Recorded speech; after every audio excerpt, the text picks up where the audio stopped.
மேற்படிப்புகளில் 4 CGPA புள்ளிகளை பெறுவதென்பதே சாதாரண விஷயமல்ல.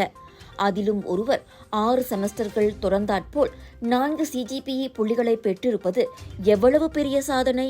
கோலலம்பூர் பந்தடலாமைச் சேர்ந்த ஒரு லாரி ஓட்டுநரான குணசேகரன் மற்றும் கேட்டரிங் தொழில் செய்யும் அமிர்தம் தம்பதியின் 23 வயது புதல்வர் கிஷேந்திரனே இச்சாதனைக்கு சொந்தக்காரர். மலாக்கா மர்லிமாவ் பாலிடெக்னிக் தொழில் பயிற்சி கல்லூரியின் அண்மைய பட்டமளிப்பு விழாவில் கணக்கியல் துறையில் டிப்ளோமா பட்டம் பெற்றார் கிஷேந்திரன். அது மட்டுமா, கல்வி மற்றும் புறப்பாட நடவடிக்கையில் சிறந்த தேர்ச்சிக்கான விருதும் கிஷேந்திரனுக்கு வழங்கப்பட்டது. இந்த அனைத்து வெற்றிக்கும் தனது பெற்றோர்களும் உடன் பிறந்தவர்களும் தான் உறுதுணை என வணக்கம் மலேசியாவிடம் மனம் திறந்தார் இவர். அவங்க தான் எல்லாமே பண்ணது.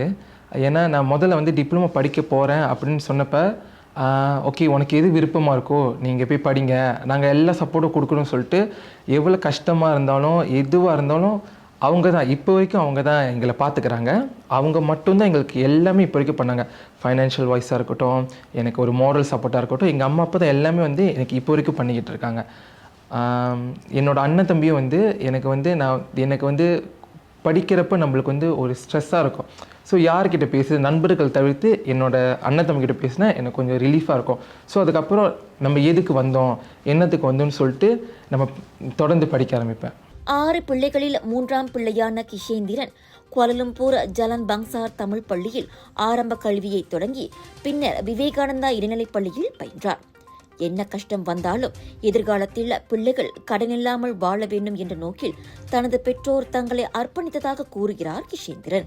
வெற்றிக்கான ரகசியம் குறித்து கேட்டபோது அயராத உழைப்பையே இவர் காரணமாக சுட்டிக்காட்டினார். அப்போ ஆரம்பத்தில் டாக்ஸி டிரைவராக இருந்தார்.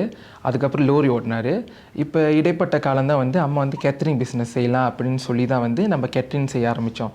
ஸோ கோவிட் முன்னுக்கு வரைக்கும் நம்மளுக்கு பிஸ்னஸ் இருந்துச்சு. கோவிட்க்கு அப்புறம் நம்ம பிஸ்னஸ் கொஞ்சம் டவுன் ஆக ஆரம்பிச்சிருச்சு. ஸோ நம்மளுக்கு கிளைனும் கிடைக்கிறதில்ல, கஸ்டமரும் இல்லாதனால கொஞ்சம் கஷ்டமான ஒரு சிச்சுவேஷன். அந்த டைமில் தான் நான் டிப்ளோமாக்கு போனேன்.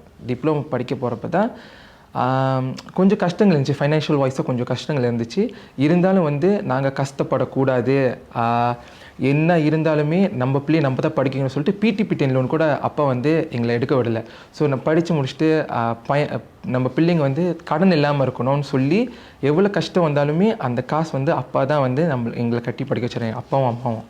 காலையில் 4 மணிக்கெல்லாம் எழுந்து படிப்பதை வழக்கமாக கொண்டு எழும் சந்தேகங்களையும் உடனுக்குடன் விரிவுரையாளர்களிடம் கேட்டு தெளிவு பெற்றுள்ளார்.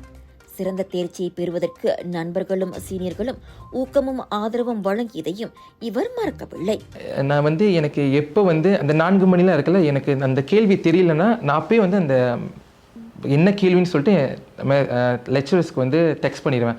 ஸோ அவங்க மார்னிங்லாம் எனக்கு அவங்க எழுந்திரிச்சோன்னே அதெல்லாம் எனக்கு ரிப்ளை பண்ணிடுவாங்க. ஸோ நான் எப்போ எந்த கேள்வி நான் டக்குன்னு கேட்டுருவேன்.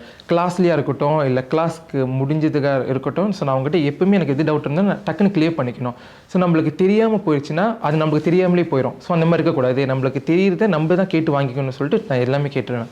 இதுக்கு நான் மட்டும் இல்லை, என்னோட நண்பர்கள் யுகேந்திரன், கீர்த்தி, திருலோச்சனா, ஷாலினி, பிரியா, கிஷன் இவங்க எல்லாமே எனக்கு இந்த டிப்ளமோ டைமில் ரொம்ப ஸ்ட்ராங்காக ரொம்ப சப்போர்ட் பண்ணாங்க. அது மட்டும் இல்லாமல் என்னோடய சீனியர் ஷர்மிளா, தினேஷ், பிரியா இவங்க எல்லாமே எனக்கு தெரியாத இதில் ரொம்ப கைட் பண்ணாங்க. என்ன ப்ரோக்ராம் வைஸாக இருக்கட்டும், அகாடமி வைஸாக இருக்கட்டும், எனக்கு ரொம்ப ஹெல்ப் பண்ணாங்க இவங்க எல்லாமே. ஸோ இந்த டைமில் அவங்களுக்கு ரொம்ப நன்றி. கல்வி மட்டுமின்றி புறப்பாடத்திற்கும் சம அளவில் முக்கியத்துவம் வழங்கி சாதித்துள்ள இவர் அடுத்து கணக்கியல் துறையில் இளங்கலை பட்டப்படிப்பை தொடர எண்ணியுள்ளார். அதே சமயத்தில் இன்று கஷ்டப்பட்டால் நாளை நமது எதிர்காலம் சிறக்கும் என தம்மை போல சாதிக்க விரும்புவோருக்கு ஊக்கம் அளிக்கிறார் கிஷேந்திரன். ஆக்சுவலி படிக்கிறது கஷ்டமாக தான் இருக்கணும், கஷ்டமாக தான் இருக்கும். ஆனால் நம்ம அம்மா அப்பா நம்மளுக்கு சப்போர்ட் பண்ணுவாங்க நினச்சி நம்ம படிக்கணும். ஏன்னா நான் ஒரு பிரில்லியன்ட் ஸ்டூடெண்ட் நானே என்னால் இவ்வளோ அச்சீவ் பண்ண முடியுதுன்னா எனக்கு மேலே நல்லா படிக்கிறவங்க என்ன இருப்பாங்க, உங்களால் கண்டிப்பாக முடியும். ஏன்னா நம்ம கொஞ்சம் சாக்ரிஃபை பண்ணணும். இப்போ நம்ம நல்லா படித்தாதான் எதிர்காலத்தில் நம்மளோட எதிர்காலம் நல்லா இருக்கும்னு நினச்சி நம்ம படிக்கணும். ஸோ கண்டிப்பாக எல்லாருனாலையும் முடியும். எல்லாரும் உங்களோட எஃபர்ட் போட்டு படிங்க, அதுக்கான பலன் கிடைக்கும். UPU முடிவுகளுக்கு காத்திருக்கும் வரையில் நேரத்தை வீணடிக்காமல் தற்காலிகமாக வேலை செய்து வரும் கிஷேந்திரன் இதில் கிடைக்கும் வருமானத்தை சேர்த்து வைத்து பின்னர் மேற்படிப்புக்கான செலவுக்கு பயன்படுத்த எண்ணியுள்ளார். வாழ்க்கையில் வெற்றி பெற வேண்டும் எனும் ஆசை மட்டும் போதாது, அதற்கான தொடர் உழைப்பும் சவால்களை கடக்கும் மனத்திடமும் அவசியம். அதனால்தான் கிஷேந்திரன் இன்று இந்த சாதனையை அடைந்துள்ளார். பிறருக்கும் உதாரணமாக திகழும் இவர் மேலும் சாதிக்க வாழ்த்துவோம்.